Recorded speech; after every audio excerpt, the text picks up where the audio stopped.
অন্ত পৰিল শ্ৰীমন্ত শংকৰদেৱ সংঘৰ ৯৫ সংখ্যক অধিৱেশন। নিজম পৰিল জ্যোতি বিষ্ণু সমন্বয় ক্ষেত্ৰ। চকুত চকুলো লৈ ঢলাই বিল এৰিলে ভকত বৈষ্ণৱে।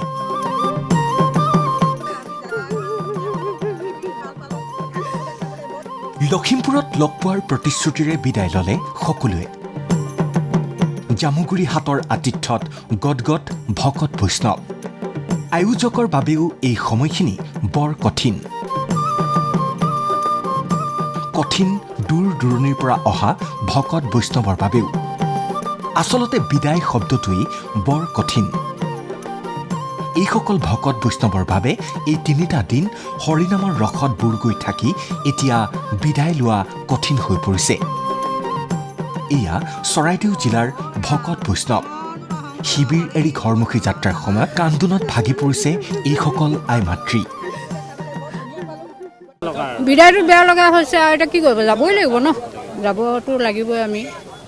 আমাৰো ঘৰ সংসাৰ আছে, এতিয়া আকৌ লগ পাম, আকৌ তালৈ যাব লাগিব নহয়, লখিমপুৰত হ'ব, তালৈ যাব লাগিব। জীয়াই থাকোঁ যদি আৰু এপাক মাৰিম, ক'ত হয় সিমানকৈ মই লখিমপুৰ মোৰ ওচৰতে হ'ব, বেছি দূৰ নহয়, এই ইমানেই দূৰ, ইমানেই দূৰ। ক'ৰ পৰা আহিছিলে আপোনালোক? আমি ধেমাজি জিলাৰ গোগামুখৰ পৰা, ধেমাজি জিলাৰ গোগামুখ। এতিয়া যাবলৈ ওলালোঁ, যাবগৈ লাগিলে আৰু যাওঁগৈ আৰু ভাল লাগিলে। বেয়া লাগিছে, এতিয়া উপায় নাই, কি কৰিব এতিয়া। জামুগুৰি হাটৰ ঢলাই বিলৰ আতিথ্যৰ কথা সকলোৰে মুখে মুখে। নদুৱাৰ সমষ্টিৰ বিধায়ক পদ্ম হাজৰিকাই সন্মুখৰ পৰা আগভাগ লৈছিল অনুষ্ঠান ভাগ সফল কৰাত।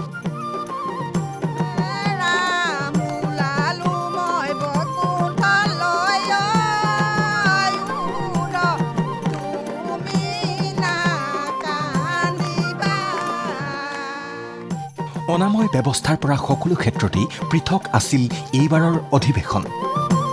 যি কথা যোৱাৰ পৰত কৈ গ'ল অনেকে। আমি একদম ষ্টাৰ্টিঙৰ পৰা আছোঁ। নাই, বঢ়িয়া লাগিছে, ভালেই, বেয়া নহয় ইমান।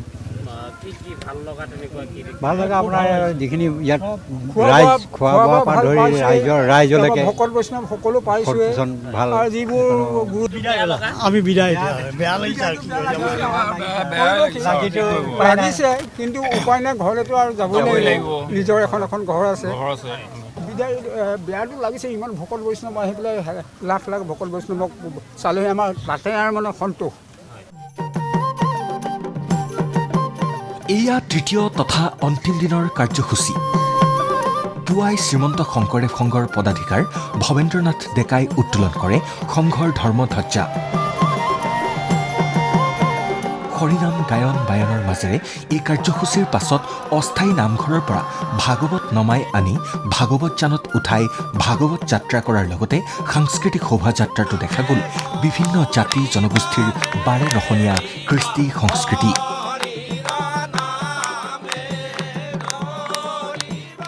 আমাৰ আজি অত্যন্ত গুৰুত্বপূৰ্ণ অনুষ্ঠান, সাংস্কৃতিক শোভাযাত্ৰা, ভাগৱত শোভাযাত্ৰা। আজি গোটেই আপোনালোকে দেখিব যে এটা অনন্য শোভাযাত্ৰা। ইয়াত বৰ্ণিল সংস্কৃতি, অসমৰ যি বাৰেৰহণীয়া সংস্কৃতি, শংকৰী সংস্কৃতি আৰু স্থলুৱা সংস্কৃতিবিলাক ইয়াত প্ৰাণ পাই উঠিব আৰু সকলো বিমুগ্ধ হৈ যাব। আৰু কি সুশৃংখলভাৱে সুন্দৰভাৱে আমাৰ এই বৰ্ণময় সংস্কৃতি আমি বিশ্বৰ বুকুত বিয়পাই দিব পাৰিম।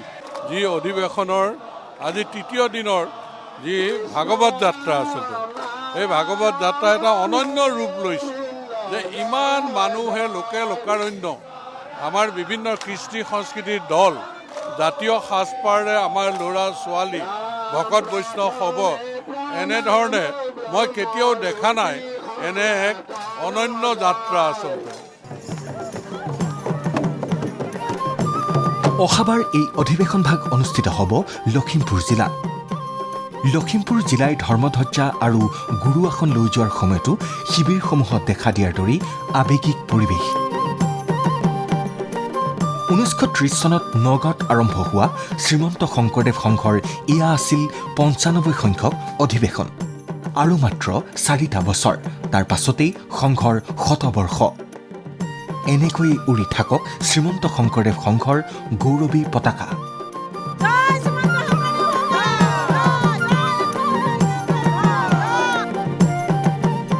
ভিডিঅ' জাৰ্নেলিষ্ট তিলক শৰ্মা, পংকজ বৰাৰ সৈতে নৱদ্বীপ, সংগীতা দেৱী আৰু ৰাজু বৰুৱাৰ ৰিপৰ্ট NT24।